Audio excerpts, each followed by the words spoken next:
మీ business ఏదైనా మీ ఊర్లో promotion చేయాలంటే అది సుమన్ టీవీతోనే సాధ్యం. ఇప్పుడే సంప్రదించండి. క్లాప్స్ కొట్టినందుకు ఎవరైనా ప్రాణం తీస్తారా? నాకు ఇది అసలు అర్థం కావట్లే. మా అయ్య జోలికి, మా శ్రీరాములు జోలికి వస్తే ఇదే గతి పడుతుంది. వాట్సాప్ గ్రూపులో పెట్టిన చిన్న మెసేజ్, ఆపై ఊహించని ఘర్షణ, ఆ తర్వాత దారుణ హత్య. ఇదంతా కూడా సూర్యాపేటలోని ఒక సామాజిక వర్గం సంబంధించిన ఎన్నికలలో చోటు చేసుకున్న పరిణామం. ఒక చిన్న రిప్లైనే ఒక కుటుంబాన్ని శోకసంద్రంలో ముంచింది. కుటుంబ పెద్దను బలి తీసుకుంది. ప్రస్తుతం మనం వాళ్ళ ఏదైతే మృతుని కుటుంబ సభ్యులు మనతో ఉన్నారో వారితో మాట్లాడదాం. అసలు ఏం జరిగింది, అదే మీ నాన్నగారు ఎట్లా ఉండేవారు, ఈ సంగమ ఎన్నికలలో ఎట్లా యాక్టివ్గా ఉన్నారా, ఏంటి అసలు కారణం ఏంటి? మా నాన్న వాటిలలో అసలు తిరగలేదు, వాటితో సంబంధమే లేదు. మా నాన్నకు మేము, మా షాపు, మా ఇల్లు అదే ప్రపంచం. ఎవరిని ఒక మాట అన్నది లేదు. ఈ గొడవలు ఇలాంటివి ఏవీ లేవు. ఏదో వాట్సాప్ గ్రూప్లో మెసేజ్ వస్తే క్లాప్ పెట్టాడు అంతే. మంచిగా ఉందని క్లాప్ పెట్టినందుకు అతను ఫోన్ చేసి నైట్ బెదిరించి ఇష్టం వచ్చినట్టు బూతులు మాట్లాడిండు మా నాన్నని. మా నాన్న కొంచెం స్ట్రైట్ ఫార్వర్డ్. నేను చెయ్యని తప్పుని నన్ను ఎందుకు ఫోన్ చేసి తిట్టిండు అన్న ఉద్దేశంతో నెక్స్ట్ డే మార్నింగ్ పద్మశాలి పెద్దలకి ఈ విషయం చెప్దాం, నన్ను ఇట్లా తిట్టాడు అని చెప్పి వెళ్ళినందుకు గుమ్ముగూడి అందరు కలిసి కొట్టి చంపిర్రు. ఆ చంపిన వాళ్ళకి శిక్ష పడాలి. మేమైతే అది ఎవరమ్మా మీ నాన్న బెదిరించింది ఎవరు, కొట్టింది ఎవరు? శ్రీరాములు, రాములు, వాళ్ళ కొడుకు ధనుంజయ్, వాళ్ళ అనుచరులు మొత్తం 6-7 మెంబర్స్ ఉన్నారు. అందరు కలిసి నాన్న వెళ్ళంగానే ప్లాన్ చేసుకొని మరీ కొట్టి బయటికి కనిపించకుండా లోపల గాయాలయ్యి ప్రాణం పోయేటట్టు మరీ కొట్టిండ్రు. ఇప్పుడు ఆ లాస్ మాదే కదా, ఫ్యామిలీకే కదా.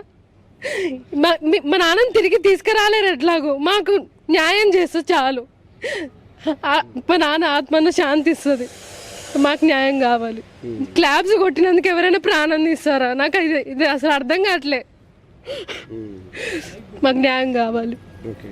అంటే అమ్మ వెళ్ళేటప్పుడు ఏమని చెప్పారమ్మా? మీరు ఉన్నారా మీ వారు అక్కడికి భవన్ దగ్గరికి వెళ్ళేటప్పుడు? షాప్ కాడికి తీసుకొచ్చిండు. మీటింగ్ ఉంది పోయి వస్తా అని చెప్పి నన్ను షాప్లో పెట్టి పోయిండు. మీటింగ్ అనే చెప్పిండు కానీ ఇట్లా కంప్లైంట్ ఇస్తా ఇది నాకు ఏది తెలియదు. మీటింగ్ ఉంది పోయి వస్తా అని చెప్పిండు అంతే. తీసుకొచ్చి ఇంటికాంచి షాప్ వరకు తీసుకొచ్చి షాప్లో కూకబెట్టి వెళ్ళిపోయిండు ఆయన.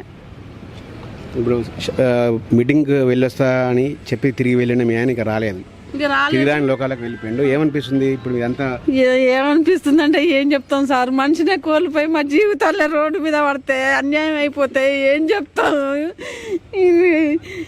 అసలు ఎంత అసలు నాకు కలలాగా అనిపిస్తుంది. వాళ్ళు శిక్షించబడాల. మెయిన్ ఎవరైతే చంపినరో వాళ్ళు శిక్ష పడితేనే మాకు సంతోషం అయింది. అంతవరదాకా మాకు సంతోషం అనిపించదు. అంటే మీ నాన్న రోడ్డు మీద అట్లా చంపడం కరెక్టేనా, అది కరెక్టేనా అని అందరిని అడుగుతున్నా. ఇది న్యాయమేనా? నడి రోడ్డు మీద చంపడం న్యాయమేనా? న్యాయం కాదు.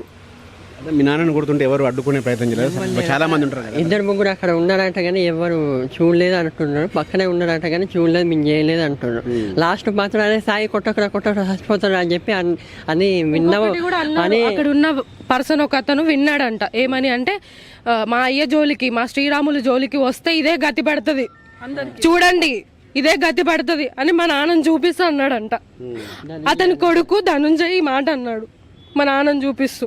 అక్కడ పార్టీ పెద్దలు ఉన్నారు, రూమ్ లో ఉన్నారు. వాళ్ళు బయటకు వచ్చి చూశారు కానీ చూడలేదు అని చెప్పి చెప్తున్నారు. వాళ్ళు పోలీస్ కంప్లైంట్ ఇచ్చారా? పోలీసులు ఏమంటున్నారమ్మా? ఇచ్చాము, న్యాయం జరుగుతుంది అంటున్నారు. ఎంతవరకు న్యాయం జరుగుతుంది అనేది మాకు తెలియదు.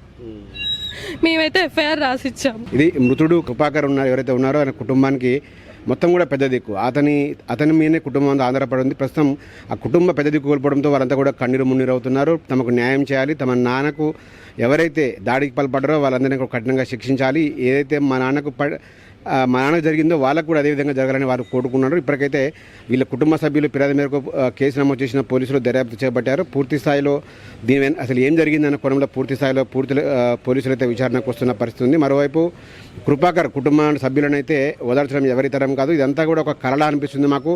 కేవలం ఒక కుల సంఘం మీటింగ్కి వెళ్ళి వస్తాడనుకున్నాం కానీ తిరిగి లోకాలకు వెళ్తాడని అనుకోలేదని కూడా వాళ్ళంతా కూడా కన్నీరు మున్నీరు అవుతున్న పరిస్థితి కనబడతా ఉంది.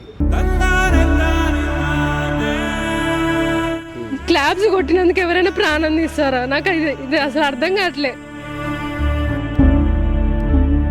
మా అయ్య జోలికి, మా శ్రీరాములు జోలికి వస్తే ఇదే గతి పడుతుంది.